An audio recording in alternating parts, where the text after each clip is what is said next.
And I guess the biggest difference is that for California, it's all about like independent funding. It might be another company that's funding, but it's independent funding. It's not the state that's doing running venture capital. It doesn't make any sense. The whole point of venture capital, modern venture capital, we talked about this a little bit earlier, is it starts with the space race, and the government was funneling money into California, and that's how Silicon Valley starts to put a man on the moon. They need chips, so they start. But then the students, shortly after push back and like, we don't want government blood money. We want to be independently funded. And so that's where venture starts. And then and that's how everything works in California. It's not state run.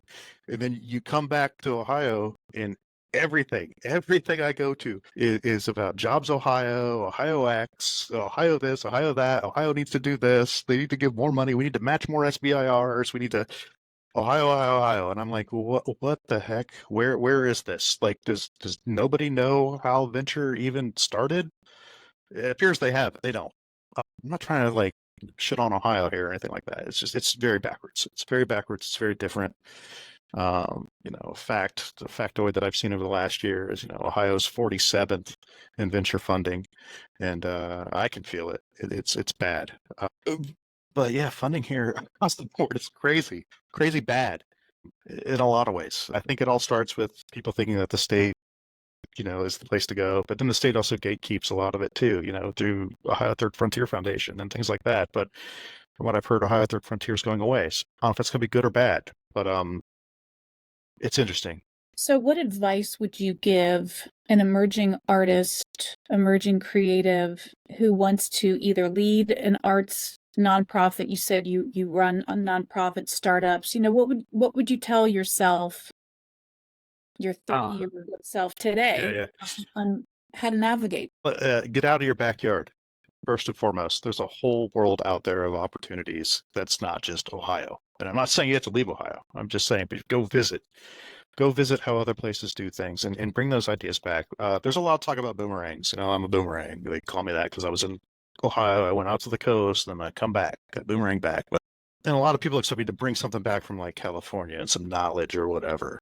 But part of that people forget is that when you go out there, you're a fish out of water and you're trying to do things like the Ohio way, because that's all right? Being told off multiple times that what you're doing is wrong or that's not the way we do things here, you got to get past yourself a little bit, and that's what I mean by getting out of your backyard, see how other areas do things. If this is all it's all you don't know if it's better or worse.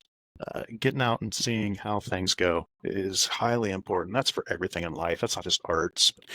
When I have a startup, one of the first things I tell them, they ask me advice like, "What's okay? We've raised a little bit of money. What's the first thing that we should be doing?" And I always tell them, I was like, first thing is you get things called anchor articles, meaning you want to get your name out in the press. That's not the local press, like press out. Try to get 5 or 6 anchor articles out there.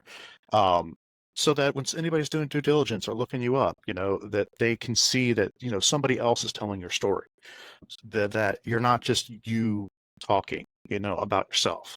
It's highly important. And I think a lot of people miss that first step on how important that is to not just get out of your backyard, but have people from outside of your backyard talking about you.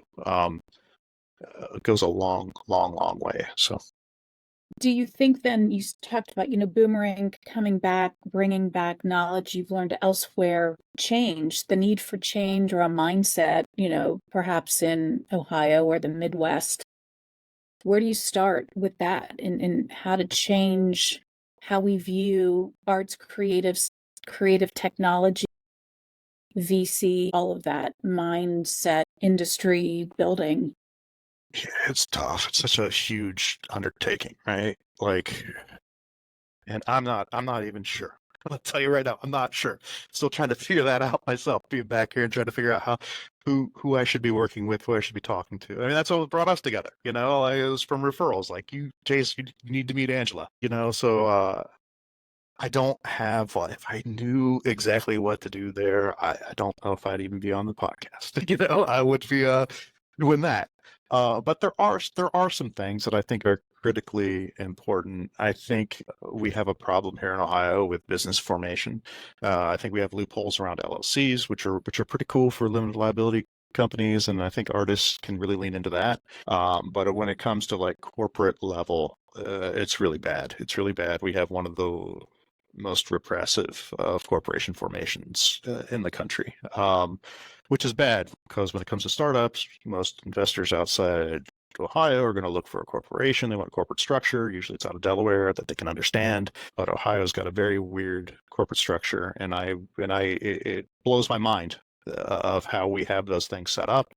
Considering we had, Ohio Third Frontier Foundation should have fixed that like day one, and they didn't. They let it slide. So here in Ohio, when you form a corporation, you get so many shares of stock, common stock, that you can do. But if you want to go above that, you have to pay the state for each share, which is ridiculous because I'm trying to raise money, and let's say I'm trying to do crowdfunding, and let's say I'm trying to do equity crowdfunding. That means I'm going to be selling a share to somebody.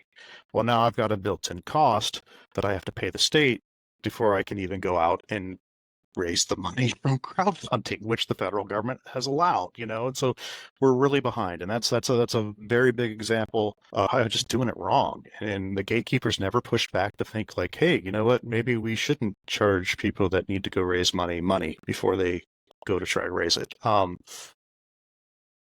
That's just bad. I don't know if that really answers your question, but I don't know. But there's little things that I've been uncovering, I guess, as being here and living it, that I'm like, this is backwards and needs fixed. Yeah, no, I think that that, for example, is a tangible project or advocacy campaign where you could go and talk to lawmakers about how Lieutenant difficult. Lieutenant Governor's office has been completely open with any ideas. Houston's office is amazing, and the people he's got working for him are very, very, very receptive. They've taken lunches with me, calls anytime, emails, like anything. They're like, anything you see that's weird, just please send us a note on it, and we can look into it a little bit more. So I love that the Lieutenant Governor's office has been super receptive on any feedback, which is different from California too.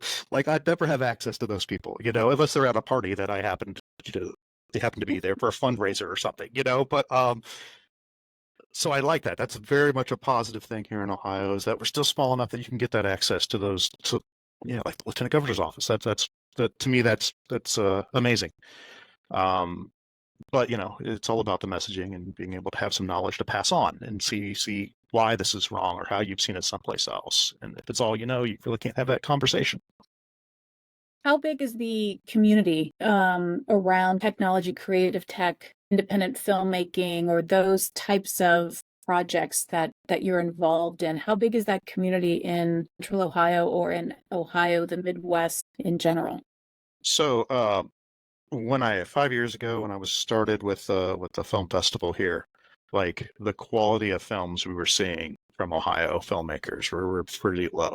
Um, it's like great. And and one of the problems I had is like, how do I showcase that against like these award-winning movies that we have international and put them on screen? Because then it's like, I watched this amazing movie, and then it's like, oh my gosh, this movie is not this next film. It's like culture shock, right? Like how do we do this and not hurt those filmmakers? I want to protect people here in Ohio and advance them. That's what I want to do, right? And so it was really tricky. But this past season, we had like 5 Ohio films that came through that were all like great. Great. Like I could put them up against the international stuff, and it works. I don't have to worry about it. Some of it is, more documentary making, but we've got some narratives that were really good this year that like not only did they win like Ohio, but they won their category as well. And so I'm very, very happy to see that. Things that we've been working with, because I mean, part of the organization is helping, Central Ohio filmmakers and Greater Columbus filmmakers. We've been working a little bit with the city of Hilliard. They've got some stuff going on over there. Hilliard has got some innovation stuff happening that is some of the best. People overlook them. They think, oh, Dublin, and they think gosh, New Albany.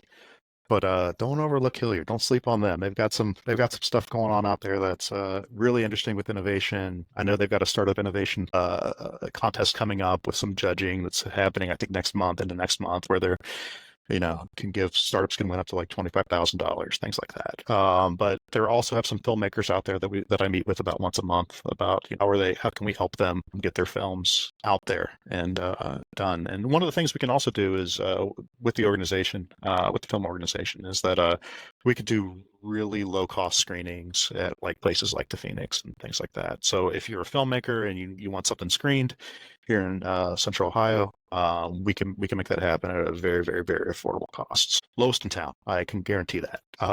And is that a screening outside of a festival? That's just if you want to. Oh yeah. If we know a month in advance or a few weeks in advance, we can get a screen for a couple hours and show your film. We can do that. You can have a Columbus premiere. That's awesome. And so this is a great way to wrap up, because I was going to say, if anybody listening is interested in doing a screening or talking to you more about the work that you're doing, collaborating, etc., where can they find you? Yeah, mostly LinkedIn. That's me. But we also have columbusfilm.org is us. But yeah, me directly, LinkedIn's the best. I'm sure you can share it. That's fine. Hit me up there. I'm on that the most. Funny story about that is working at Netflix with my job. I wasn't allowed to have any social media. The only one they allowed me to have was LinkedIn because I considered that business.